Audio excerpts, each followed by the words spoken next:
আসসালামু আলাইকুম। আমি এখন ক্লাস নিব অনার্স প্রথম বর্ষের জিওমেট্রি চ্যাপ্টার 12 জ্যামিতিতে ভেক্টরের প্রয়োগ। আমি এই চ্যাপ্টারের উপরে আগেও একটা ক্লাস নিয়েছিলাম, এখন এটা আমার 2 নাম্বার ক্লাস জিওমেট্রির চ্যাপ্টার 12 এর। আমি সূত্রগুলো দেখিয়ে দিই, যখন অঙ্কের মাঝে আমি সূত্রগুলো দেখিয়ে দিই, আলাদাভাবে বিশ্লেষণ করি না। যেখানে সূত্রগুলো আসবে তখন সেখানে বিশ্লেষণ করে দেব। আর যারা আমার চ্যানেলে নতুন আছেন অবশ্যই সাবস্ক্রাইব করে দিবেন। আর যারা ক্লাসটা দেখতেছেন অবশ্যই খাতা কলম নিয়ে বসবেন, তাহলে বুঝতে পারবেন, নয়তো ক্লাসটা কিছুই বুঝবেন না। এক্সাম্পল 12 তিতাস পাবলিকেশনের 1, 2, 4 এবং 3, 4, 5 বিন্দুগামী সমতলের ভেক্টর সমীকরণ নির্ণয় করা, যা কি এত এর সমান্তরাল। সমতলে আমাদের কি প্রথমে সমতল ভেক্টরের সমান্তরাল সমতলের সমীকরণটা আমাদের জানতে হইব। এটা আমি যে এই সূত্রটা ভেক্টরের সমান্তরাল সমতলের সমীকরণ, এই সূত্রটা আপনাদের মুখস্থ লাগবে, ঠিক আছে? এই সূত্রের সাহায্যে আমরা কি করব, সমাধান করব। দেখেন ধরি প্রথমে যেটা আছে এর জন্য ধরছি কত, এ সমান এত, বি সমান এত এবং সি সমান কত, এই সি তো দেওয়াই আছে, এটা ভেঙে সি সমান এত।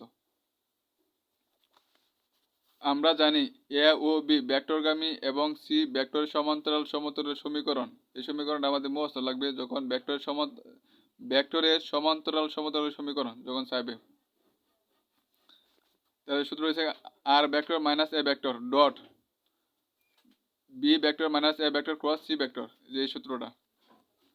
এটা কি এখানে ডট গুণন আকারে আছে, তাহলে কি করবো, আর এর সাথে কি করবো, এটা গুণ করে দিব, এবং মাইনাস এর সাথে কি করবো, এটা গুণ করে দিব।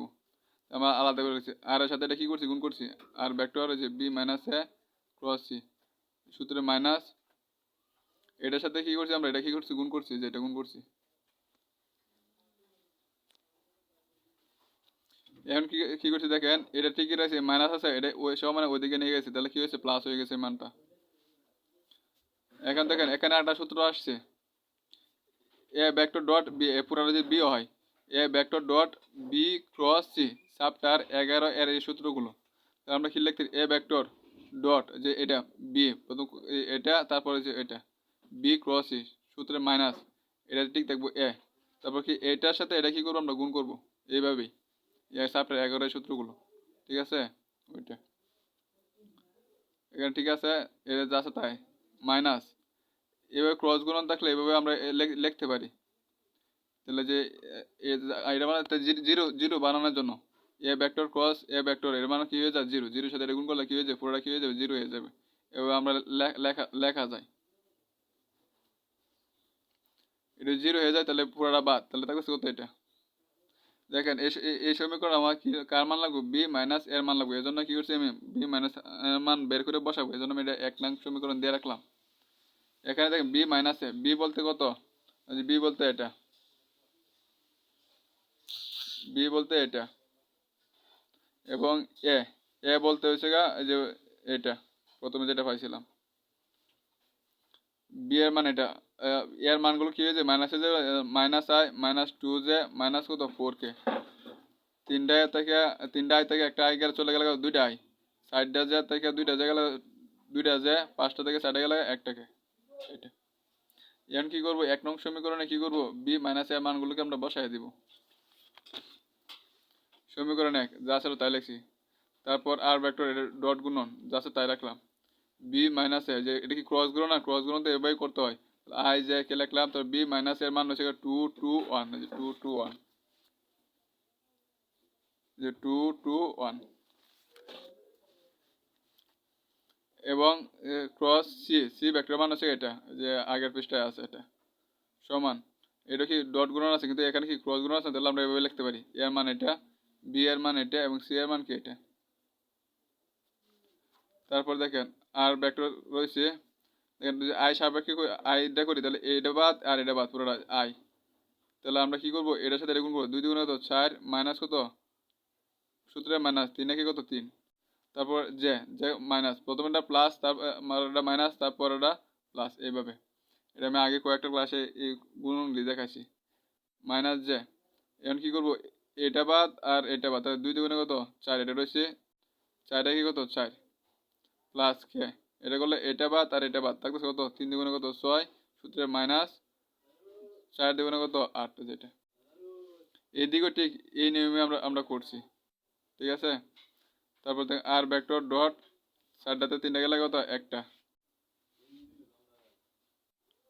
একটা আর এখানে কি হয়ে যায় 0 হয়ে যায় 4 থেকে 0 তাহলে এটা বাদ 8টা থেকে 6 গেলে কত -2k -2k সমান এখানে কত থাকতেছে -7 সাথে অঙ্ক করলে 7 এটা দেখতেছো 14 বিকল্প 14 দুগুণে কত 28 এর মাইনাস আর এর মাইনাস মাইনাস প্লাস হয়েছে 28 আর এখানে থাকতেছে কত -28 এটা আর এটা বাদ আর পরের লাইনে যদি -7 এর এদিকে নিয়ে আসি তাহলে কি হয়ে যাবে +7 হয়ে যাবে এই নির্ণয় সমতলে ভেক্টর সমীকরণ।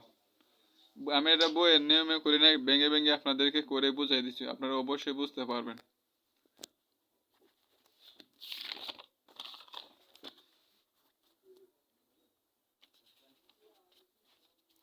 এক্সাম্পল 15 এখানে দুইটা সূত্র আছে একই রকম প্রায় এই জন্য আমি দুইটা সূত্র লিখেছি। কোন সামান্তরিকে দুইটি সন্নিহিত বাহু এ ভেক্টর ও বি ভেক্টর দ্বারা সূচিত হইলে ওই সামান্তরিকের ক্ষেত্রফল modulus A vector cross B vector যখন বাহু দেওয়া থাকে আবার যখন আমার কর্ণ দেওয়া থাকবে এ ভেক্টর ও বি ভেক্টর দ্বারা সামান্তরিকে দুইটি কর্ণ সূচিত হইলে সামান্তরিক এখানে হাফ শুধু এখানে হাফ আছে যখন কর্ণ সূচিত হবে তখন হাফ দিব আর যখন কর্ণ সূচিত হবে না বাহু সূচিত হবে তখন আমরা কিন্তু হাফ দিব না। তাহলে দেখেন এই যে এত দ্বারা গঠিত সামান্তরিক ক্ষেত্রফল নির্ণয় করে এখানে কর্ণ দেওয়া নাই তার মানে কি আমরা এই সূত্রটা দিয়ে করব। তাহলে দেওয়া আছে কত এ সমান এত বি সমান এত তাহলে আমার কার মান লাগবে এই সূত্রটা এ ক্রস বি প্রথমে এ ক্রস বি বাইর করছি আই যে এর মান বসাইছি এটা যে 2 - 4 5 2 - 4 এত বি এর মান 2 3 - 4 2 3 - 4 তো এই গুণটা তো আপনারা জানেন আমি কয়েকবার দেখাই দিছি এই যে আই এটা বাদ আর এটা বাদ থাকতে কত 16 মাইনাস প্লাস হয়েছে 16 মাইনাস 3 5 কত 15 মাইনাস যে এটা বাদ আর এটা বাদ থাকতেছে কত -8 সূত্রের মাইনাস যেতে কত ছিল এটা বাদ 5 জন্য তো 10 প্লাস কে এটা আমরা বুঝিনি এবার 16তে মনে গেলে একটা আর -10 -18 মাইনাসে কি হয়ে যায় +18 যে +14 814 কে আমার কি বলতে মডুলাস মান বলতে তাহলে মডুলাস বার করলে হয়ে যায় রুট হয়ে যায় ওই যে 1 square plus 18 square plus 14 square বলে কত হয়েছে আমরা রুট 521। আশা করি সবাই বুঝতে পারছেন খুব সহজ একটা ম্যাথ এবং গুরুত্বপূর্ণ খুবই। এখন দেখেন এক্সাম্পল 23 এফ ভেক্টর সমান এত দ্বারা প্রদত্ত একটি বলকে এত বিন্দু প্রয়োগ করা হলো এত বিন্দুতে সাপেক্ষে এফ এর মুভমেন্ট নির্ণয় করো আমার কি নির্ণয় করতে হবে এফ এর মুভমেন্ট এফ এর মুভমেন্ট কি এফ ক্রস আর তার মানে এখানে আমার আর এর মান লাগবে দেওয়া আছে এফ সমান এত এফ বল দ্বারা প্রকাশিত বলকে এত বিন্দুতে প্রয়োগ করা হইলে এত তা করা হইলো তা হইলো এত বিন্দু সাপেক্ষে এত বিন্দু প্রয়োগ করে এত বিন্দু সাপেক্ষে তাহলে আমরা কি করবো আর এর মান বের করার জন্য এটা থেকে এটাকে বিয়োগ করবো বিন্দু সাপেক্ষে এফ এর মোমেন্ট কত এফ এফ ভেক্টর ক্রস আর ভেক্টর আর 2 থেকে 1 গেলে যে 2 - 1 তারপর আই তারপর -1 তো এই মাইনাসে +1 হয়ে গেছে প্লাস 3 থেকে 2 বিয়োগ এত আর এর মান পাচ্ছি কত এটা 2 থেকে একটা আর এটা 0 হয়ে যায় 0 সাথে গুণ করলে তো এটা বাদ যাবে তাহলে আই প্লাস কত থাকবে কে থাকবে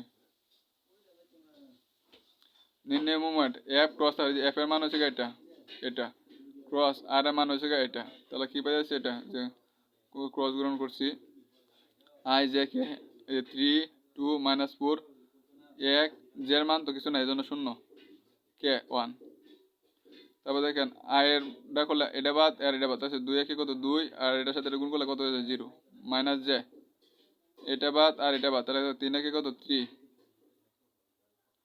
-4 পাচ্ছি কিন্তু সূত্র আবার আছে মাইনাস মাইনাস কি হয়ে যায় প্লাস কে এটা বাদ আর এটা বাদ থাকতেছে কত এটা 0 2 একে কত 2 তাহলে 2i 7টা দিয়ে 7টা যে মাইনাস কত 2k